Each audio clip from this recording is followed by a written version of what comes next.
الحمد للہ رب العالمین والصلاة والسلام علی سید الانبیاء والمرسلین اعوذ باللہ من الشیطان الرجیم بسم اللہ الرحمن الرحیم وعلمک ما لم تکن تعلم وکان فضل اللہ علیک عظیما صدق اللہ العظیم وصدق رسولہ النبی الکریم الامین۔ سب سے پہلے طلبہ کرام اور معزز اساتذہ کرام کو السلام علیکم ورحمۃ اللہ وبرکاتہ۔ سب سے پہلی بات جو آج ہمارا ٹاپک ہے اس کو لکھ لیتے ہیں تاکہ ہم سمجھ سکیں۔ ہمارے ٹاپک کا نام ہے طالب علم پریشان کیوں ہوتا ہے۔ یہ ہمارا ٹاپک سب سے زیادہ جو دیکھا گیا ہے، جو سب سے زیادہ ریشو ہے طالب علم کے پریشانی کا، تو وہ طالب علم پریشان ہوتا ہے جو دین کا طالب علم ہوتا ہے۔ کون سا طالب علم ہوتا ہے؟ دین پڑھنے والا۔ یہ اس زمانے کی بات ہو رہی ہے، ایسے ہر زمانے میں یہ بات نہیں تھی، لیکن آج کل اس زمانے میں یہ بات کیوں پیدا ہو گئی ہے کہ طالب علم پریشان ہوتا ہے۔ سب سے پہلا اس کا جو سبب ہے وہ ہے مقصد۔ یہ سب سے پہلا پوائنٹ ہے جس کو ہم نے آج ڈسکس کرنا ہے۔ پھر دوسرے اسباب بھی ہیں۔ مقصد کو میں آپ کو اس طرح سمجھاتا ہوں کہ ایک شخص تھے، انہوں نے مجھ سے یہ بات پوچھی کہ آپ بتائیں کہ آپ کی کلاس میں کتنے طالب علم ایسے تھے جو آخر تک رہے، پورا 8 سال انہوں نے مکمل کیا۔ وہ اس طرح کے کتنے طالب علم تھے، طلبہ تھے؟ تو میں نے ان سے یہ بات عرض کی کہ 20 طلبہ تو ایسے تھے جنہوں نے مکمل سفر پورا کیا۔ اب بات بڑی توجہ سے سننے والی۔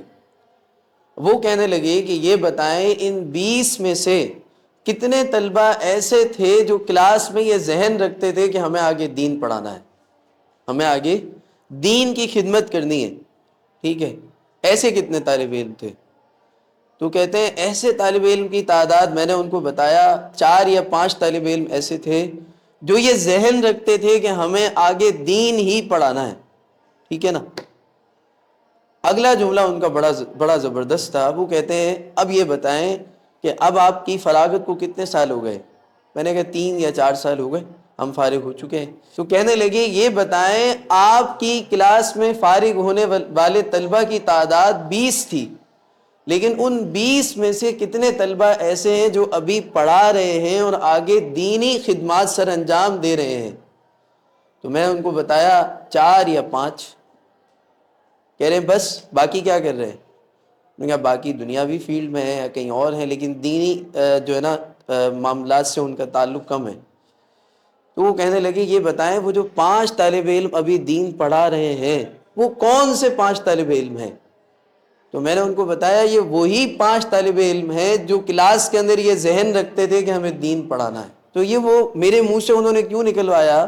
بتانے کے لیے کہ جس کا پہلے سے ذہن تھا طالب علمی کے دور میں کہ مجھے آگے دین کی خدمت کرنی ہے، اس کا مقصد تھا کہ مجھے دین کی خدمت کرنی ہے، تو اس کے لیے دین پڑھنا بھی آسان ہو گیا اور آگے دین کی خدمت کرنا بھی آسان ہو گیا۔ تو سب سے پہلی چیز ہے مقصد۔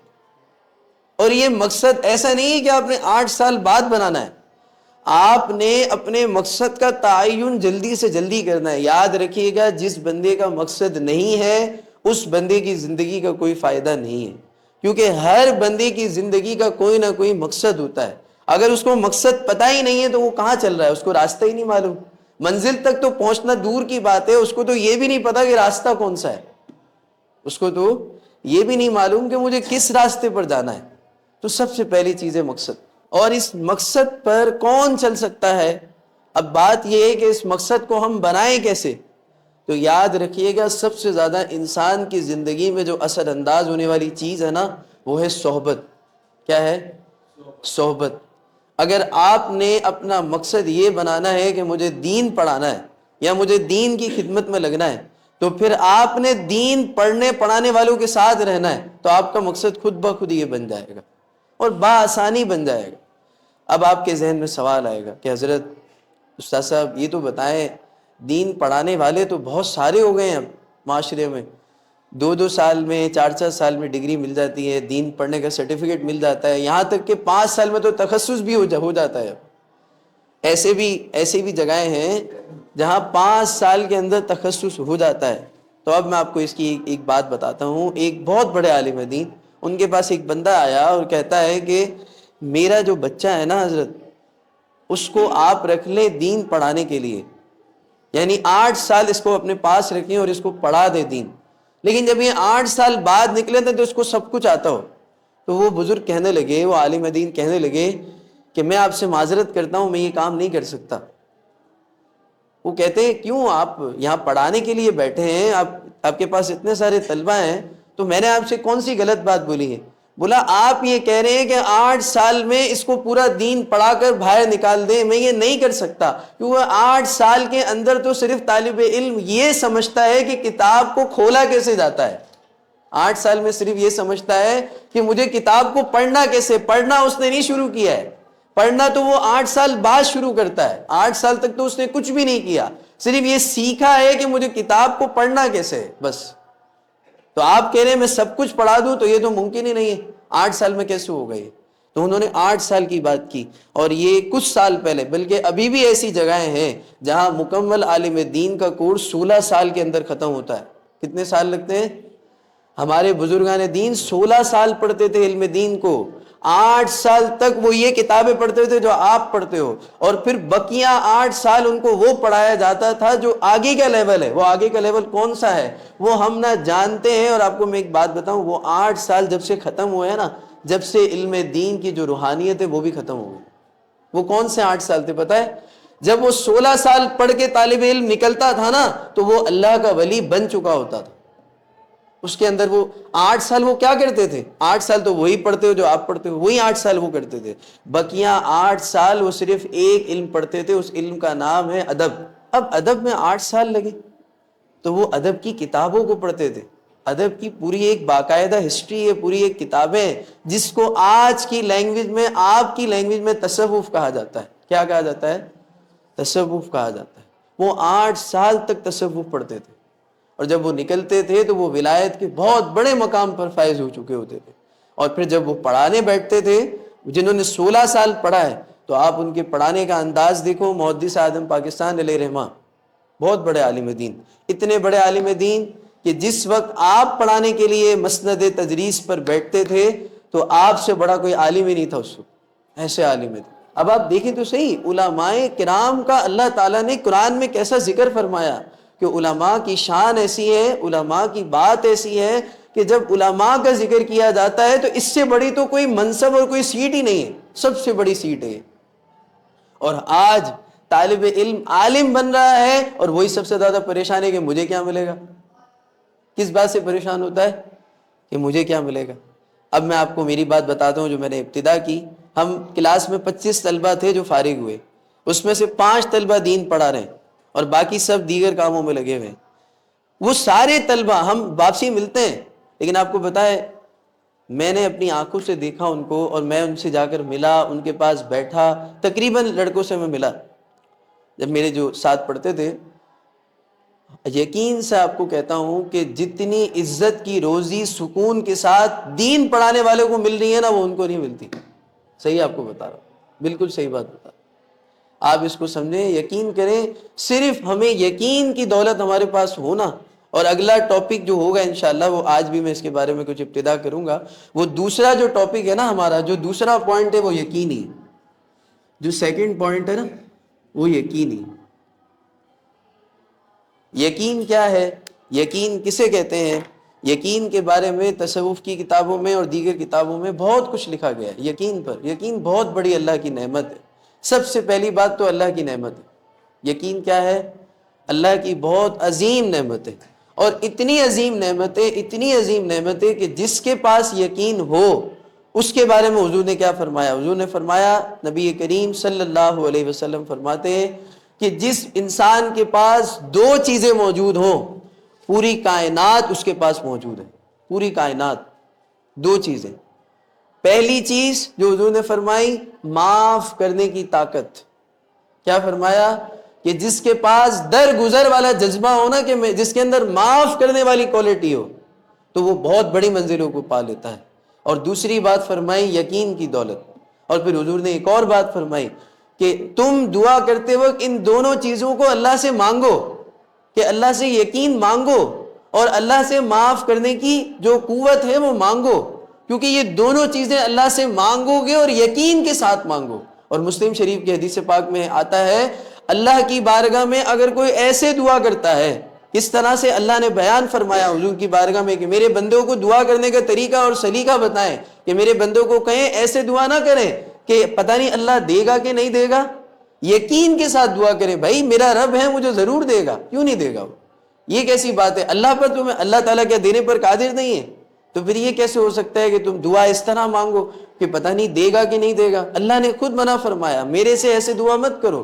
قرآن میں اللہ فرماتا ہے میرے بندوں کو سکھائیں وَإِذَا سَأَلَكَ عِبَادِي أَنِّي فَإِنِّي قَرِيبٌ۔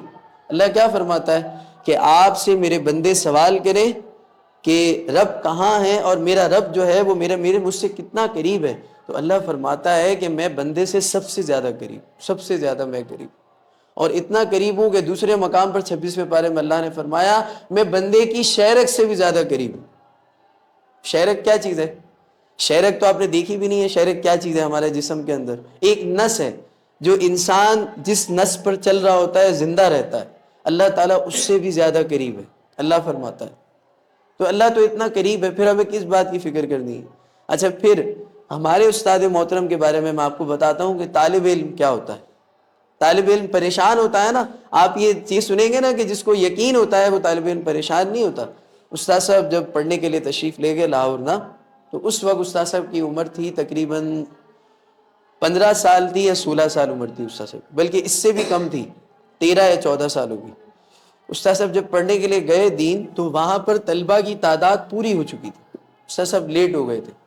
مقصد یہ کہ ایڈمیشن کلوز ہو گئے تھے لاہور میں، خادم حسین ندوی صاحب کی میں بات کر استاد صاحب جب گئے تو وہاں پر کیا ہوا کہ جب پہنچے تو طلبہ کی فہرست مکمل ہو چکی۔ اب وہاں پر جو رہائشی طلبہ تھے ان کے کمروں میں جگہ فل ہو گئی، اب کسی طالب علم کی جگہ ہی نہیں ہے، اور استاد صاحب چلے تھے اپنے گاؤں سے۔ تو اب جب وہاں پہنچے تو یہ حالت دیکھی، اور پڑھنا بھی یہیں تھا، ٹھان کر آئے تھے کہ مجھے پڑھنا ہے تو یہیں پڑھنا ہے، کیونکہ یہاں پر بڑے جلیل القدر اساتذہ تھے پڑھانے والے جن سے استاد صاحب نے پڑھا ہے۔ اب آپ استاد صاحب کو دیکھیں تو استاد صاحب کے اساتذہ کیسے ہوں گے جب استاد صاحب کو دیکھیں تو استاد صاحب جب پڑھنے کے لیے گئے تو یہ کیفیت تھی۔ انہوں نے اپنے استاد محترم سے عرض کی کہ مجھے اگر جگہ سونے کے لیے نہیں ملتی تو مسئلہ نہیں ہے، میں یہ جو سیڑھی کا جو مقام ہے جہاں پر لوگ آتے جاتے ہیں تو میں بس یہیں باہر کمرے کے باہر سو جاؤں گا۔ صحیح ہے؟ استاد صاحب کہتے ہیں 8 سال کا سفر ہے، 8 سال تم یہاں سو گے؟ بولا استاد صاحب وہ جو ہے نا میں دیکھ لوں گا، بس آپ مجھے اجازت دے دیں، میں یہاں پر سونے کے لیے تیار ہوں، بس آپ اجازت دیں کہ میں یہاں رک جاؤں اور پڑھ لوں۔ وہ کہتے ہیں ٹھیک ہے۔ عبدالستار صاحب جو ہے نا استاد صاحب کے جو استاد صاحب ہیں، علامہ حضرت عبدالستار، آپ نے نام سنا ہوگا، بلکہ عبدالستار سعیدی صاحب کو آپ نے دیکھا ہے نا استاد صاحب، تو وہ کہتے ہیں کہ ٹھیک ہے کوئی بات نہیں، کوئی مسئلہ نہیں ہے، آپ کہتے ہیں تو صحیح ہے۔ اب اس کے بعد کیا ہوتا ہے؟ استاد صاحب کا سفر تعلیم دیکھیں کیسا ہے، استاد صاحب نے کیسا وقت گزارا۔ استاد صاحب جب فجر میں اٹھانے کے لیے تشریف لاتے نا طلبہ کو، تو ان کی عادت تھی کہ وہ دروازے پر صرف جو ہے نا اپنا ڈنڈا مارتے تھے، اور طلبہ اتنا خوف رکھتے تھے کہ وہ فجر کی نماز کے لیے فوراً اٹھ جاتے، اتنا خوف تھا ان میں۔ اب استاد صاحب تو سوئے باہر، استاد صاحب کو کیسے اٹھائیں گے کیونکہ وہ تو باہر ہے، روم کے اندر تو ہے نہیں۔ اب روم والوں کو اندر جا کر نہیں بلکہ باہر سے ہی اٹھاتے ہو، صرف ان کا ایک آواز آتی کہ وہ آ گئے، صرف ان کے قدموں کی آواز آتی تو طلبہ اٹھ جاتے۔ اب استاد صاحب تو سوئے باہر ہیں، تو استاد صاحب کو روزانہ استاد صاحب آتے اور لات مارتے، استاد صاحب کا جو ماتھا ہے نا یہاں پہ سر کی جگہ پر یوں لات مارتے تو استاد صاحب اٹھ جاتے۔ اب استاد صاحب کہتے ہیں کہ 8 سال تک میں ایسے ہی رہا، اور 8 سال تک استاد صاحب مجھے ایسے ہی اٹھاتے تھے۔ کہتے ہیں کبھی زندگی میں میرے دل میں یہ خیال بھی نہیں گزرا کہ یار یہ کیا طریقہ ہے اٹھانے کا، یہ کوئی طریقہ، یہ کیسے اٹھاتے ہیں استاد صاحب؟ سب کو آتے ہیں اٹھاتے ہیں الگ انداز سے، اور مجھے آتے ہیں ایسے اٹھاتے ہیں۔ بولے میرے دل میں کبھی یہ خیال بھی نہیں گزرا، اور کہتے ہیں کہ شاید اسی کی برکت ہے کہ میرے دل میں یہ خیال نہیں آیا میرے استاد کے لیے کہ میرے استاد میرے ساتھ ایسا کیوں کرتے ہیں۔ کہتے ہیں اس وجہ سے میں یہ سمجھتا ہوں کہ اللہ نے جو مجھے حافظہ عطا فرمایا ہے نا، یہ میرے استاد صاحب کے قدموں کی برکت سے عطا فرمایا ہے۔ ایسا حافظہ کہ 8 صفوں کی حدیث ہو، 8 صفوں کا مطلب ہے بخاری شریف کا صفحہ اتنا بڑا ہوتا ہے، اتنا بڑا صفحہ ہے، 8 صفحوں کی حدیث ہو تو استاد صاحب کہتے ہیں اللہ تعالیٰ نے مجھے ایسا حافظہ عطا کیا ہے کہ ایک بار پڑھتا ہوں تو مجھے وہ حفظ ہو جاتی ہے، دوبارہ پڑھنے کی ضرورت نہیں پڑتی۔ سمجھ آ رہی بات؟ اور پھر استاد صاحب کا ایک شاندار جملہ ہمارے لیے، استاد صاحب کہتے ہیں کہ انگلش کے جو الفابیٹ ہے نا، ویسے تو انگلش کا ذکر استاد صاحب کرتے نہیں تھے نارملی، انگلش کا استاد صاحب کہتے ہیں انگلش کیا ہوتی ہے یہ؟ بھائی ہمارے دین کو اللہ نے بڑا عروج عطا فرمایا، وہ یقین والے لوگ تھے نا، ان کو اس چیز سے کوئی غرض نہیں تھا کہ انگلش آئے گی تو دین آئے گا، ایسا کوئی یقین ایسے اس چیز کا نام نہیں ہے۔ یقین یہ ہے کہ اللہ رسول سے ایسی محبت کرنی ہے کہ اللہ رسول راضی ہو جائے، بس یہ یقین ہے۔ وہ یہ بات تھوڑی ہے کہ انگلش آئے گی تو دین آئے گا، دین انگلش کا محتاج نہیں ہے، دین انگلش کا محتاج نہیں ہے۔ استاد صاحب کا ایک جملہ سمجھیے گا، استاد صاحب کہتے ہیں انگلش کے الفابیٹ کی تعداد ہے 26۔ کتنے الفابیٹ ہوتے ہیں انگلش میں؟ 26 الفابیٹ ہوتے ہیں نا، 26 لیٹرز ہوتے ہیں نا۔ اور اردو کے اندر دیکھیں اور عربی کے اندر دیکھیں تو ہاں بھائی حروف مفردات کتنے ہیں؟ 29۔ کتنے حروف مفردات ہیں؟ 29۔ استاد صاحب کہتے ہیں جب 26 الفابیٹ والے پہ تمہیں اتنا یقین ہے کہ وہ روزی دے سکتا ہے تو 29 تو اس سے زیادہ ہے تو وہ کیوں نہیں روزی دے سکتا؟ یعنی تمہیں 26 الفابیٹ والی چیز پر بڑا یقین ہے تو 29 والے پر یقین کرو، یہ تو اس سے زیادہ تمہیں جو ہے نا نکھارے گا۔ استاد صاحب کا یہ جملہ ہے، بڑا پیارا جملہ ہے۔ تو استاد صاحب نے اس طرح علم دین پڑھا اور ایسے پڑھا استاد صاحب کہتے ہیں کہ میں جب علم دین پڑھتا تھا نا تو ہم استادوں سے یہ سنتے تھے کہ علم دین کے صحیح جو حاصل وصول ہے نا وہ صرف اسے ملتا ہے کہ جس کے دل میں یقین ہو کہ علم دین مجھے بہت کچھ دے گا، جسے یقین ہو۔ اور استاد صاحب کا ایک شاندار جملہ اور جو ہمیں ہمارے استاد صاحب نے یاد کروایا کہ دین کبھی کسی کا ادھار نہیں رکھتا۔ کیا فرمایا؟ کہ دین کبھی کسی کا ادھار نہیں رکھتا۔ یہ جملے کی بڑی طاقت ہے، آپ اس کی اہمیت کو سمجھیں کہ دین ہے نا، دین وہ کسی کا باقی نہیں رکھتا۔ جو دین کے لیے جو ہے نا اپنے آپ کو پیش کرتا ہے تو پھر اس کو دین بڑا نکھار کر پیش کرتا ہے دنیا کے سامنے۔ لیکن بات ساری کیا ہے؟ یقین۔ ساری بات کیا ہے؟ یقین۔ ایک بزرگ تھے